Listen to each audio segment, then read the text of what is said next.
ওয়েলসের রাজধানী কার্ডিফের শাহজালাল মসজিদে গত রোববার শানে আউলিয়া কনফারেন্সের আয়োজন করা হয়। মসজিদের খতিব হাফিজ মাওলানা মোহাম্মদ বদরুল হকের সভাপতিত্বে অনুষ্ঠিত কনফারেন্সে প্রধান অতিথি ছিলেন আমাদের প্রিয় নবীজির আওলাদ গাজিয়ে মিল্লাত পীর সাইয়েদ আল্লামা মোহাম্মদ হাশমি মিয়া আশরাফি আল জিলানি। পবিত্র কুরআন থেকে তিলাওয়াত করেন কারি শাহ মোহাম্মদ তসলিম ও মাদ্রাসার ছাত্র আসানুজ্জামান চৌধুরী। নাত পরিবেশন করেন ওয়েলস আহলে সুন্নাতুল ওয়াল জামাতের প্রেসিডেন্ট আলা সুরুক মিয়া।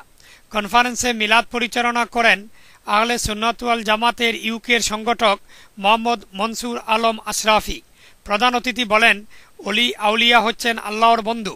প্রত্যেক মুসলমানদের উচিত আউলিয়াদের সম্মান করা ও মহানবীর আদর্শ অনুসরণে নিজের জীবন পরিচালনা করা। পরিশেষে আহলে সুন্নাতুল ওয়াল জামাতের ওয়েলসের সেক্রেটারি আব্দুল মালিক সুন্নির বাসভবনে আপ্যায়নের পর আখেরি মুনাজাতের মাধ্যমে আওলাদে রাসূল মুসলিম উম্মার সুখ, শান্তি ও সমৃদ্ধি কামনা করেছেন।